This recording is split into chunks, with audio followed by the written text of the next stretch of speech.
Ici à Longjac pour cette finale du championnat de France d'enduro 24 MX. Vous le savez, ce sont sur tous nos fonds de podium. Cette année, c'est le 50e anniversaire de ce championnat de France. Et pour marquer le coup, eh bien, la Fédération française a décidé d'inviter ici, ce soir, à Longjac, des légendes de l'enduro français qui ont remporté de nombreux titres et qui ont marqué l'histoire de notre sport.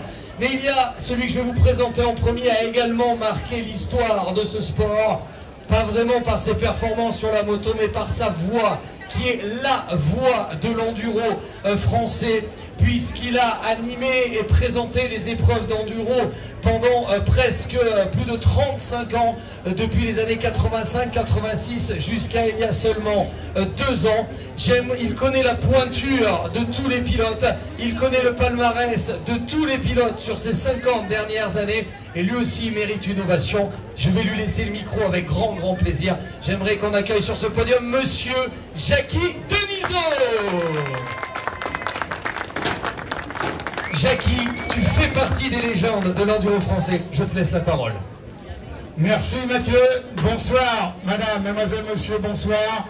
Oui, 1974, 2024, 50 ans d'enduro, 50 ans. C'était le moment bien sûr, c'était indispensable de souhaiter cet anniversaire. Et la fédération m'a demandé, eh bien toi qui connais tous les anciens pilotes, est-ce que tu peux nous préparer quand même la venue de ces pilotes? Donc j'en ai fait venir une partie à Brioude et j'ai voulu faire venir une autre partie ici à Longjac pour la finale de ce championnat de France d'enduro 2024. Rappelons un petit peu l'histoire de l'enduro.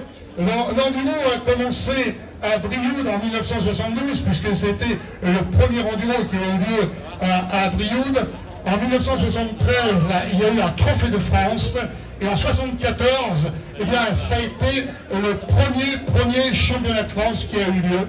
Et on a la chance d'avoir, et je tenais à ce qu'il soit là ce soir avec moi, parce que pour moi, qui est connu Brioude pour les 6 jours, ces 6 jours, ces ISDT à l'époque à Brioude en 1980, pour moi c'était mon idole, c'était la légende, on avait pratiquement le même âge, on a 2 ans d'écart, mais c'était mon idole. Et quand la Fédé m'a demandé de vouloir préparer l'invitation des pilotes, il y a tout de suite un pilote qui m'est venu à l'esprit, et je suis ravi de l'accueillir ce soir. C'était un peu le premier champion de France en 1974 sur un 125 Monarch. Je vous demande d'applaudir une légende de l'enduro, la première légende de l'enduro, Monsieur Joël Thérel.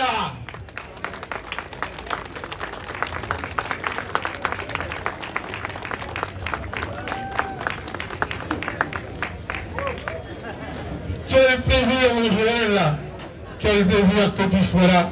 Voilà, celui-là, c'est vraiment quelqu'un d'exceptionnel. Il a d'abord été, il a marqué les esprits en motocross, et puis ensuite, eh bien, il est parti parce que dans les pays de l'Est à cette époque-là, il y avait les ISTT qui se déroulaient dans ces pays de l'Est, et les Français allaient sur ces 6 jours, et ils ont découvert l'enduro comme ça. Et donc Joël Thérel, on va dire ton âge Joël, parce que j'en reviens pas, et t'as 2 ans de plus que moi, 79 ans Joël. Voilà, on peut aller l'applaudir. Joël Thérel, 7 fois champion de France, 5 fois médaille d'or en 6 jours. Premier titre donc en 74 avec sur un 125 Monarch. En 71, là, ça a été la grande époque, puisque à l'époque, tu roulais sur un Monarch. Et puis en 71, c'était la création de Royal Moto. Puisque Royal Moto, le nom est venu parce que les monarques, vous savez, c'était, pour l'un ou les monarques, c'était la couronne, c'était les rois. Et c'est comme ça que tu as appelé ta société Royal Moto d'ailleurs, Joël. Allez, donc en 71, on a, avec Yves Cosson, n'oublions pas Yves Cosson, hein, puisque c'est avec lui que tu as fait. Et tu étais un des précurseurs aussi, parce qu'à l'époque, si tu avais une boîte, tu étais un des premières personnes en France à créer ces fameux plastiques. Tu avais été visionnaire déjà à l'époque, Joël. C'est un fan, hein, faut pas trop l'écouter. Oui, oui, on a fait une boîte qui s'appelle Technoplast. Toujours, on a démarré par la moto, ça a été notre fil conducteur. On faisait des garde-boue, des boîtes à air, des réservoirs, etc., etc. Et on a équipé pendant un temps en première monde KTM, l'usine KTM. Voilà. Voilà, KTM, parce qu'après, donc, il a fait l'importation des KTM et c'était la grande aventure KTM en 75, qui a donc importé les KTM, importation des KTM en 75. En 76, il y a eu cette blessure au Côte-Côte, qui était à l'époque au Côte d'Ivoire, Côte d'Azur, qui était l'ancêtre du Dakar d'ailleurs. Hein. Et là, il y a eu cette blessure qui t'avait mis un petit peu à out. Et puis en 80, je t'ai retrouvé là, je retrouvais mon idole et j'ai pu enfin l'interviewer. À l'époque, on travaillait sur les 6 jours sur le podium de Radio Monte Carlo. Et donc, j'avais pu interviewer Joël Thirel qui faisait équipe aux 6 jours à Brioude avec Yann Cadoré, avec Jules Francru et avec Yannick Carvela. C'était une belle équipe. Tu t'en souviens quand même? Ah ouais, heureusement, tout à l'heure un peu sceptique là. Et puis voilà, dernier titre du champion de France, c'était en 81, avec ce titre de 125 inter en 125. Donc Joël, quelle belle histoire quand même, parce que tu étais un des pionniers de cet enduro français. Oui, c'était notre moteur dans la vie, on s'est bien amusé. On a fait des milliers et des milliers de kilomètres tout terrain à travers la France, l'Europe. À l'époque, on était plus jeunes. C'était une bonne aventure, vraiment, parce que c'est passionnant. D'abord, la moto, c'est le seul engin mécanique que quand vous le mettez sur ses roues, quand vous enlevez la béquille, il tombe par terre. Donc, il faut savoir en faire. Voilà. Et c'est passionnant de faire de la moto. Et tous les jeunes, je les encourage à continuer parce que c'est un plaisir infini. Voilà. Monsieur Joël Thirel. Joël, reste à mes côtés, on va faire monter tous les pilotes. On va accueillir. Ah bah, tu vas recevoir ta plaque tout de suite. Ok. Alors, tu remets cette plaque, souvenir. Alors, à côté de toi, il avait été le premier vainqueur, champion de France. Le deuxième à l'époque en 74, il est là également. C'est celui qui a créé le premier enduro en France. Eh bien, c'est monsieur Jean-Louis Figuereau. Non, reste à côté, il va venir. Viens là, mon Jean-Louis. Jean-Louis, viens. Jean-Louis, je sais que t'es un petit peu non. Alors, Jean-Louis, donc, il a débuté par le trial. Il a débuté par le trial en 68. Première victoire en 69, d'ailleurs en 1969 avec Coutard, et en 69, premier enduro ISDT en Allemagne, 1971, médaille d'argent aux ISDT à l'île de Man, et en 72, organisation de ce premier enduro en France.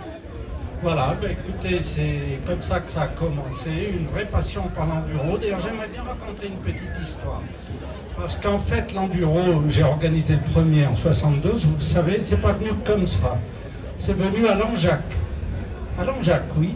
C'est-à-dire que j'habitais Brioude, Clermont. Je venais à Langeac en vacances, où il y a ma famille, par la route, avec la moto de trial. Vous voyez, 100 km, ça se fait bien.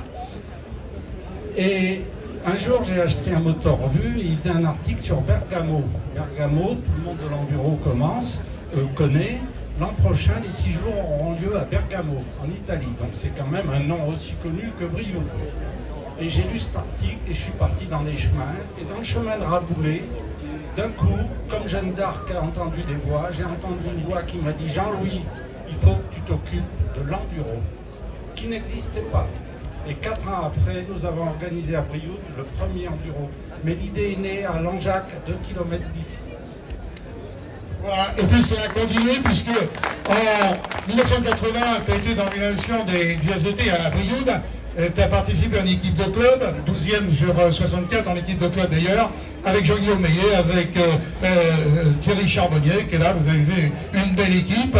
Et puis en 93, c'était aussi à l'origine du premier enduro des anciennes et aussi finisher en 2017 des ISDE à Brive. Et on t'a vu même rouler en 2020 aux ISDT à Brioude.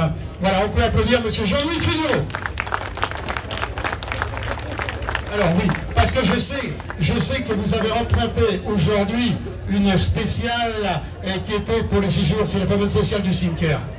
Voilà, justement, en 76, le docteur Simon, qui était le maire de Soc, qui était une personnalité qui adorait la Haute-Loire, c'était un passionné de la Haute-Loire. Il nous a contactés, le motoclub d'Auvergne, Michel Chirouz et moi-même, pour organiser un enduro à Soc, parce qu'il avait compris que cette région était une région qui pouvait accepter des enduros partout, sans problème, avec des gens qui étaient sympathiques, qui aimaient ça. Et donc nous avons fait cet enduro en 76, et alors, écoutez bien, la spéciale de l'époque, il n'y avait qu'une seule spéciale à l'époque, c'est celle d'aujourd'hui. C'est-à-dire les jeunes d'aujourd'hui doivent savoir que leurs grands-parents ont fait la même côte. Et donc c'est comme ça que la région est toujours restée dans le giron de l'enduro. Voilà, merci Jean-Louis. On va accueillir maintenant un pilote, vous avez connu le fils, moi je l'ai bien connu le père et celui parce qu'il a marqué l'enduro français dans le monde de l'enduro, on le surnommait Tonton. C'était un monsieur qui était aussi le beau-frère de certains personnages de l'enduro de Marcel Serra. Je vais appeler Tonton, je vais appeler Nicolas Samafal.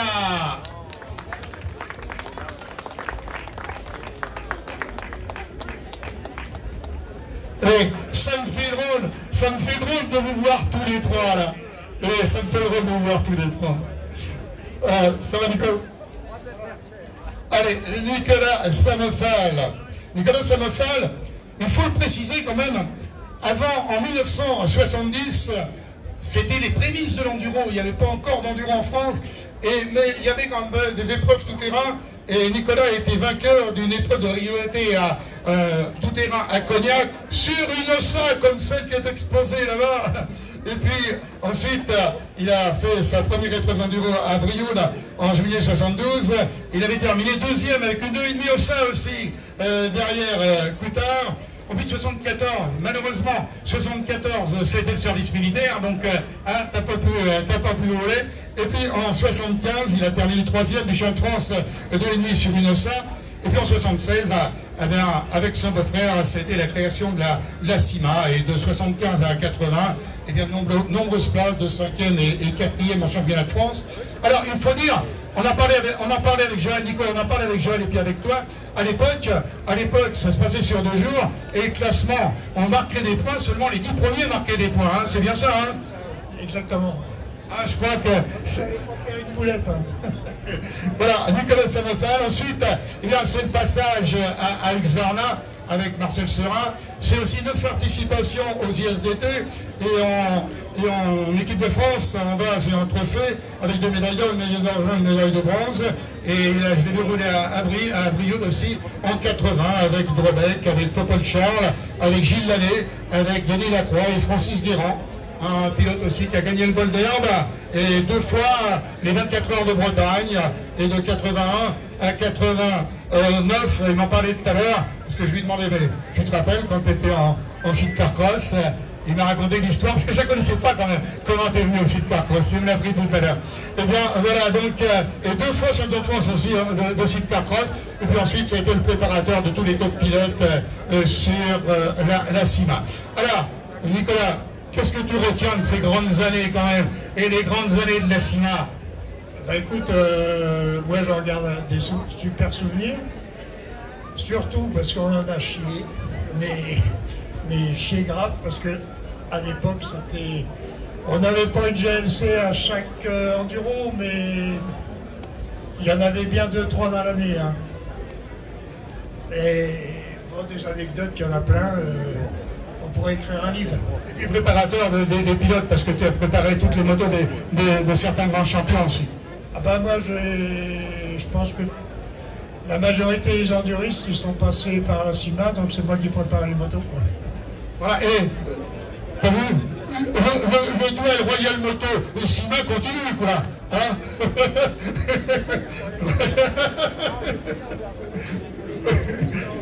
Non, toujours, je sais, non. Et Joël, c'était quand même, c'était le duel Ossa-Monac, et après, il y a eu ce duel quand même, KTM-Xarna.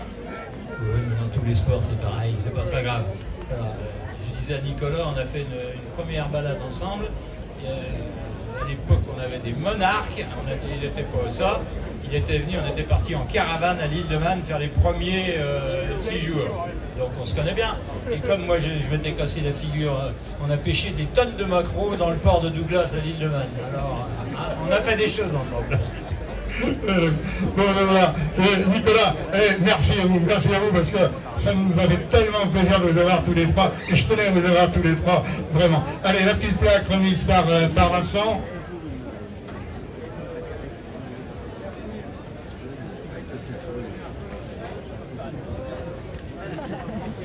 Et ensuite, on va appeler celui qu'on surnommait Carby. Il est venu en voisin, il est de la région de Clermont-Ferrand. À 62 ans déjà, mon Carby. Monsieur Thierry Chambonnier.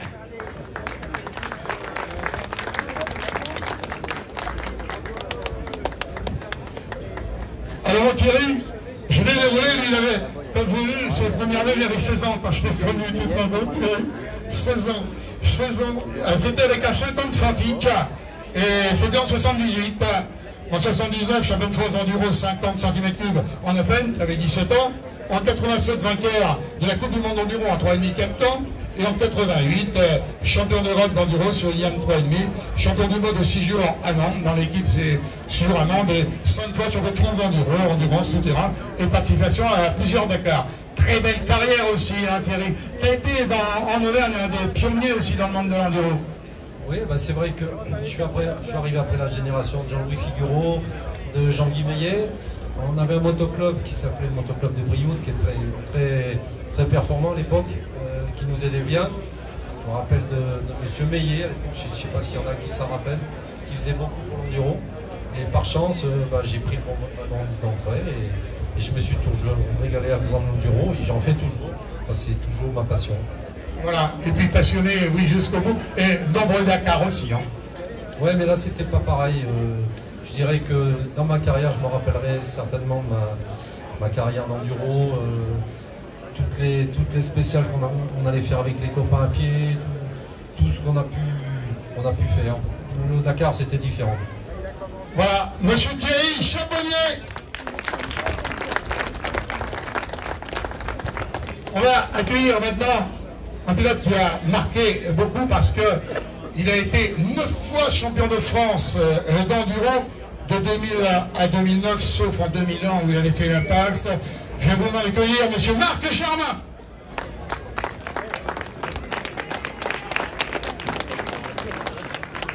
Voilà, 9 fois champion de France, 8 participations aux 6 jours, 2 fois champion du monde aux ISDE, en 2001 à Brive, et ce fameux titre en 2009, je me souviens, là, un Marc Germain, quasi aveugle, qui a fini les 6 jours et qui ne voulait pas que l'équipe Trophée perde, on était à Figueiredo au Portugal, et il a serré les dents jusqu'au bout tellement il a souffert.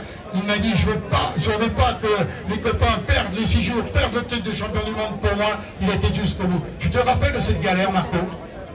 Oui, ça fait partie forcément des épreuves un peu de la vie. Ça a été 6 jours de moto sur un œil, donc c'est sûr que c'était pas vraiment les meilleures conditions pour rouler. Après voilà, le but de ces 6 jours, c'est souvent c'est du collectif. Hein. On n'est pas là pour rouler que pour la performance pour soi. Donc le but c'était d'amener l'équipe jusqu'au bout. Julien Gauthier venait de casser la veille, donc il fallait serrer les dents. Voilà, Marc Germain, celui qui a signé aussi, qui fait partie des 3 qui ont signé toutes les classiques la même année, qui ont fait le Grand Chelem avec Jérémy Tarboux et David Frétinier, et Marc Germain qui est à son actif 25 victoires en classique sur les classiques françaises et qui domine maintenant, chaque fois qu'il vient, il domine le champion de France des motos anciennes. Voilà, chaque fois qu'on le voit rouler en moto ancienne, il domine. Alors il dit, je n'ai pas tout le temps parce qu'il dit, ça, je garderai tout le temps avec mon copain Baganon.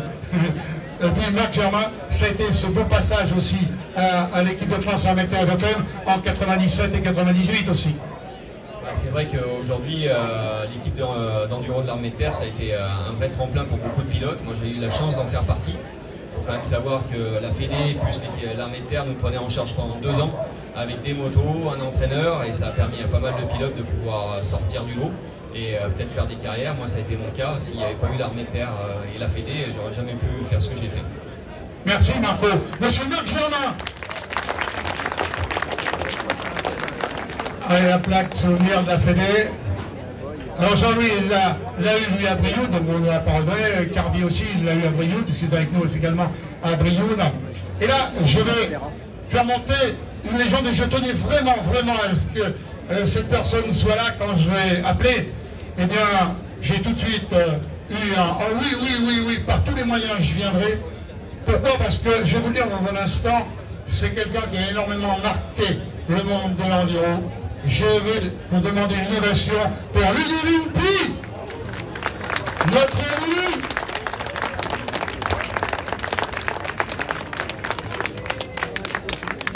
Ah Lulu, que de souvenirs.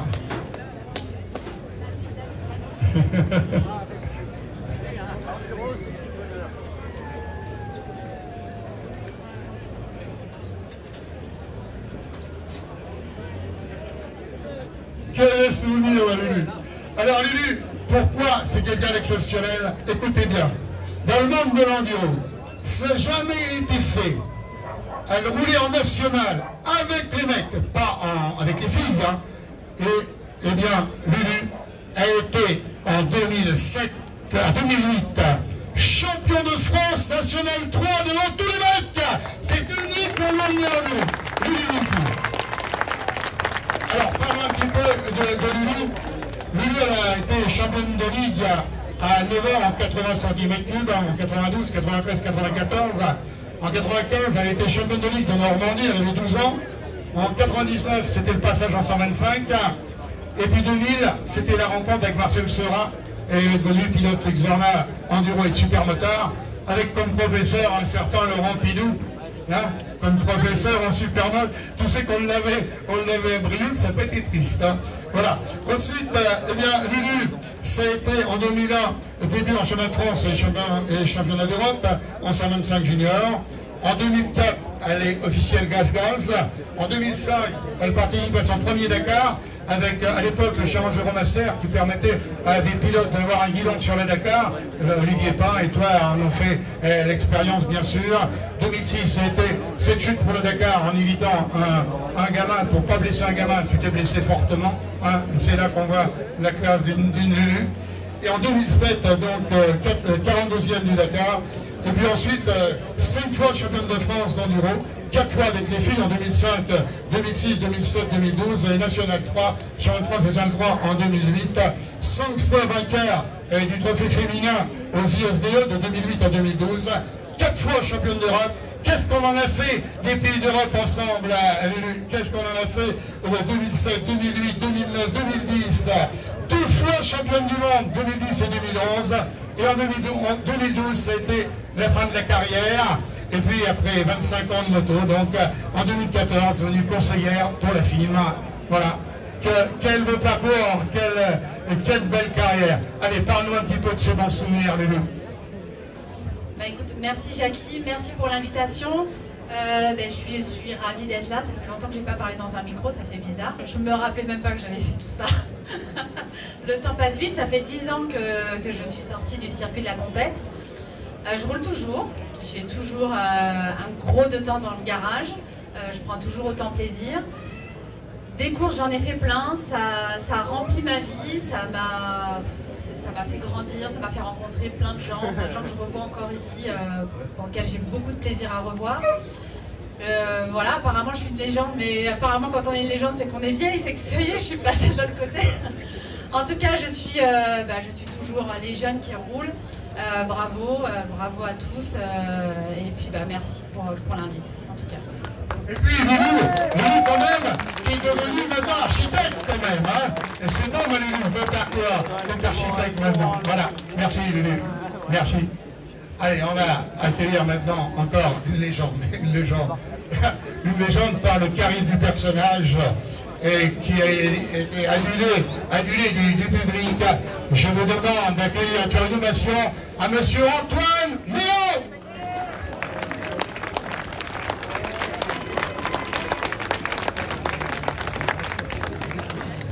Antoine, t'as perdu ton téléphone, non?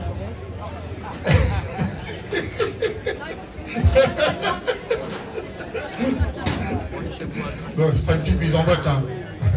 Alors, quelle belle carrière. belle carrière d'ailleurs en MX1 et MX2, hein, avant de te trouver l'enduro. Et puis à partir de 2000 à 2008, eh bien, une belle carrière de l'enduro, puisque pour sa première participation aux 6 jours en 2009, dans l'équipe trophée, hein, rentre dans l'équipe trophée des ISDE, et champion du monde déjà la première année aux ISDE au Portugal. En 2010, champion du monde au Mexique, 2012 en Allemagne, 2013 en Sardaigne. Alors ça, je m'en souviens de ton titre en Sardaigne. Tu veux que je développe le sujet? Non, tu veux pas? Tu veux pas qu'on en parle, la Sardaigne? Le soir en Sardaigne?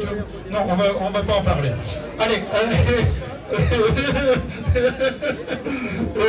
donc 4 fois champion du monde aux 6 jours, et surtout 5 fois champion du monde, et quand même, en 2010 en 1, 2011 en E2, 2012 en E1, 2013 en E1 et 2015 en E2.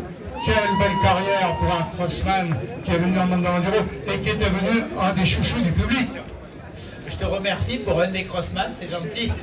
Non, mais à vrai dire, j'ai fait une petite pige une fois, j'étais Marshall, mais ça c'était en 2005 je crois. Et peut-être que David il vous expliquera ce qui s'était passé. J'avais pris le transpondeur de notre pilote et j'avais fait 2 spéciales, ça avait fait un peu... et en fait, suite à des blessures en cross, je suis arrivé en enduro un peu par déni au début. Et à vrai dire, en fait, à la 2e épreuve que j'ai participé, je faisais le championnat d'Italie au début.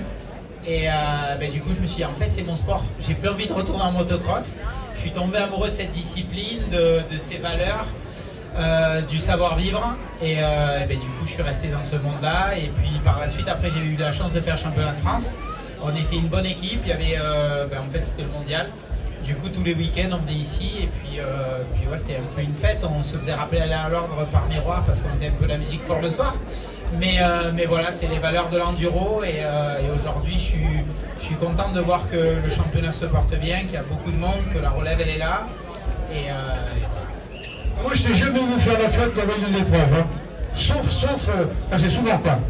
Souvent parce que tu vas te coucher trop tôt. Vous pouvez applaudir Antoine.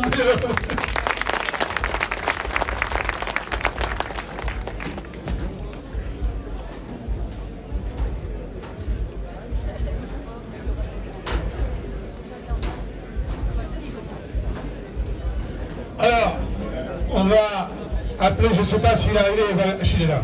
Et on va appeler celui qui est recordman des titres en championnat de France, 11 titres de champion de France d'enduro.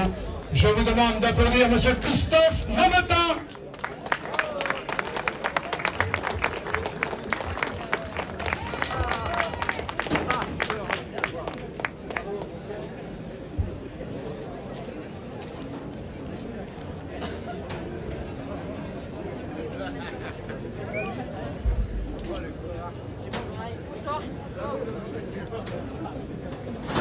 Allez, Christophe Mametin, donc 11 fois champion de France, record des titres de 2010, 2011, 2012, 2013, 2017, 2018, 2019, 2021 et 125 inter en 2014. Voilà, 3 titres également de champion du monde, 2012, 2013, 2014, 6 titres de champion du monde aux 6 jours, 2008, 2009, 2010, 2012, 2014, 2017, 2 fois vainqueur du scratch des 6 jours, 2009, 2012, 2 fois également, précisément, quand même vainqueur du trèfle, hein, en 2021, oui, 2012. Une immense carrière, Christophe. Oui, effectivement, j'ai vraiment été comblé par la partie de l'enduro. Ça a été comme d'autres pilotes, une partie motocross, une partie enduro. Et c'est vrai que je me suis vraiment trouvé dans cette discipline, aussi bien proche du public que me battre contre mes adversaires au chrono. Donc non, j'ai pris vraiment beaucoup de plaisir. Voilà, Christophe Mametin, vous pouvez l'applaudir, recordman des titres de champion de France, 11 titres. On va accueillir maintenant Loïc Larieux. Loïc Larieux, un pilote qui est un petit peu...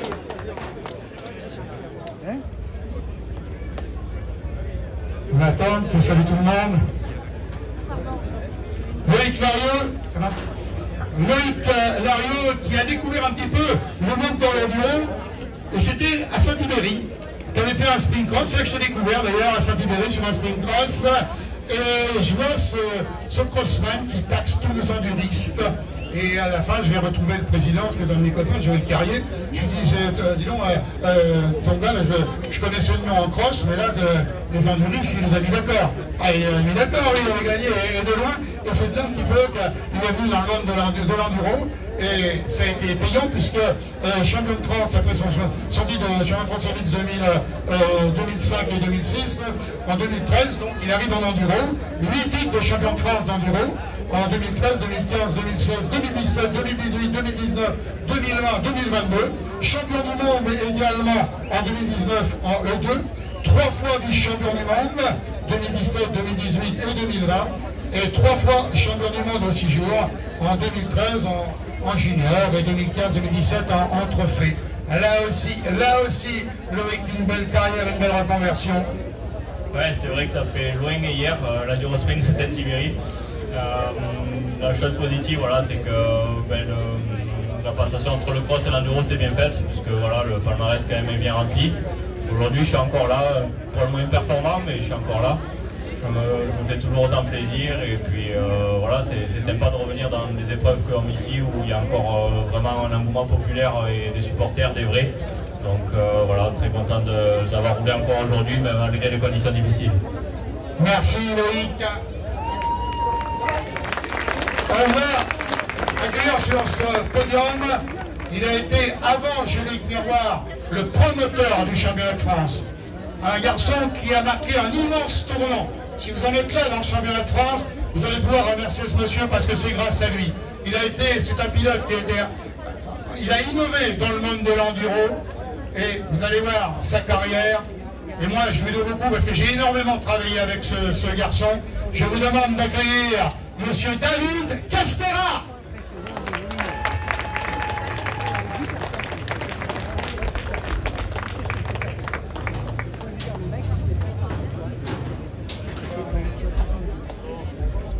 David Castera, champion de France d'enduro en 92, mais surtout vainqueur de la dernière Gilles Lallet classique, 2 fois deuxième de la Gilles Lallet, 99 et 97. Et puis après, ça a été le passage du Dakar, 3e en moto en 97 au Dakar, et puis après il est passé à l'auto en 2017. Promoteur du championnat de France également, c'est là que je voulais en venir.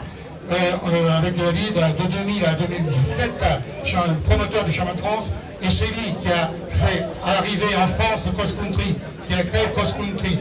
Un garçon qui a également créé les trilogies, un garçon qui a créé le Shark Extreme, cette course de fou qu'on vivait là-bas chez lui, au Pays Basque, on a les souvenirs, c'est Shark Extreme. Et ce personnage exceptionnel, eh bien c'est pas pour rien qu'il est devenu maintenant le patron du Dakar, monsieur David Castera. David, je le disais, et je l'ai dit hier soir encore au micro, là on m'a fait une interview hier soir, j'ai dit que l'enduro te devait beaucoup parce que tu as été visionnaire et tu as manqué un grand tournant dans le monde de l'enduro. Parce qu'avant on avait un promoteur qui était Claude Bichy, si tu veux, mais Claude Bichy c'était pas un homme de terrain, toi tu étais un homme de terrain et tu as vraiment su amener quelque chose, un renouveau dans le monde de l'enduro, David.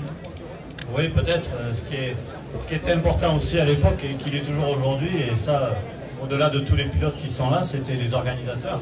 Et c'est à eux aussi qu'il faut penser aujourd'hui, parce que tous ces présidents de club et tous ces bénévoles, même moi j'avais beaucoup d'idées, mais c'était eux qui étaient à la manette. Et on a su les entourer, les aider, apporter quelque chose, mais sans eux, rien n'aurait été fait. Et je crois que c'est aussi eux qu'il faut remercier aussi ce soir, en plus de tous ces pilotes. C'est eux qui ont permis que l'enduro perdure et soit encore là aujourd'hui. Création aussi, puisque ça existait aux États-Unis, c'est toi qui as amené en France le cross-country. Oui, ben, moi j'avais toujours envie de faire des nouveautés, d'essayer d'apporter quelque chose. Et c'est vrai que j'avais été roulé, d'ailleurs avec Marco, on avait été aux États-Unis. Ça n'avait pas été fracassant en termes de résultats, mais en tout cas on avait bien rigolé. Mais j'ai dit tiens, ça c'est pas mal, il faut qu'on le ramène. Et on avait créé dès 2000 le championnat de France de cross-country. Et puis aujourd'hui, je suis content de voir que c'est Gilles Alguet qui est dans le coin, qui le reprend et qui va porter. Donc je suis content de voir en tout cas que ce qu'on a mis en place il y a 20 ans existe encore aujourd'hui. Jean-Luc, à qui j'ai passé la main en 2007 de mémoire, est toujours là après. Et ça, c'est aussi important qu'il y ait des gens derrière qui continuent à s'investir. Et puis maintenant, on voit quand même, tu vois bien, un engouement aussi pour les courses extrêmes. Et tu avais été un des pionniers, un des visionnaires, parce qu'à l'époque, je me rappelle, je travaillais pour toi à l'époque, et tu avais créé des trilogies. Oui, on avait fait, alors, le visionnaire c'était Gilles Lallet, hein, parce que on a tous rêvé en 92-13 quand ça a commencé. Cette course était pour moi une des plus belles courses que j'ai faites et qui m'a fait rêver. En plus j'ai eu la chance de la gagner et derrière ça on avait créé voilà, un petit championnat de 3 épreuves qui commençait l'hiver et qui était, donc, qui a duré 4-5 ans je crois de mémoire sur le début de saison. Et puis après, il y a eu ce phénoménal Charles Xler. Alors David, c'est des souvenirs inoubliables qu'on a ensemble. Ouais, j'en parlais on a parlé avec Jean-Marie Castella, il me dit, tu te rappelles le radeau, etc. Oui, on a fait des trucs assez incroyables. Même aujourd'hui, je me demande comment ça avait marché, parce que les radeaux traversaient les rivières, les radeaux, s'ils avaient vu comment on les avait fait. Mais c'est vrai que c'était voilà, une histoire, une page aussi, pour moi surtout, parce que c'était mes débuts d'organisateur, c'est là où j'ai appris beaucoup. Appris au contact de tous les organisateurs que j'ai rencontrés. Je faisais le compte, j'ai dû travailler avec une 50aine, 60aine de clubs en France. Et c'est eux aussi qui m'ont permis d'apprendre et de devenir ce que je suis aujourd'hui. Chaque Wilson qui parle des radeaux, moi je me rappelle quand même, moto et pilote, ça passait sur une tyrolienne quand même. Oui, il y a eu la tyrolienne, on l'a arrêté au bout d'un moment parce qu'il y a eu des soucis, mais il y a eu la tyrolienne, il y a eu beaucoup de choses, ça passait au-dessus de l'eau, dans l'eau. C'était une sacrée rigolade. Voilà, vous pouvez applaudir le patron du Dakar, également le patron maintenant du WRC, chez AXE, M. David Castera. Alors donc, après David Castera, il a eu la suite, il a repassé la main au nouveau promoteur que vous connaissez maintenant. Je vous demande d'accueillir M. Jean-Luc Miroir.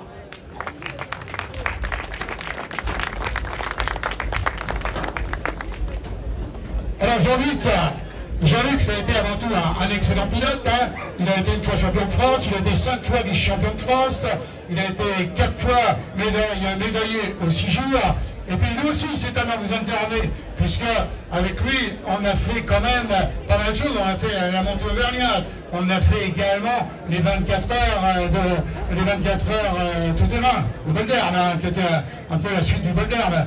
Et donc, et puis en plus, il y a eu cette reconversion ensuite, à la suite de David, de 2007 à maintenant. On a pu encore aussi continuer de faire énormément sur ce chemin de France. Oui, bonsoir à tous. Moi, je suis très fier et très content de pouvoir qu'on parle un peu d'histoire du championnat, parce que c'est vrai que toutes ces personnes qui sont là, ils ont marqué l'histoire depuis le début du championnat. Ça remonte au début du championnat 74. Et c'est, je pense, important aux jeunes de savoir qu'avant tout ça, il y a eu des pilotes qui ont fait l'histoire du championnat. Et je vais rebondir sur ce qu'a dit David, parce que c'est vraiment important, parce que c'est les clubs qui font aussi qu'il y a encore un championnat depuis toutes ces années, et tous les clubs s'investissent de plus en plus, parce que il y a quelques années, je pense que c'était plus facile d'organiser des enduros. Aujourd'hui, il y a encore des gens qui ont beaucoup de passion. Il y a une culture d'enduro en France qui est vraiment importante. Il y a des champions qui ont amené cette dynamique.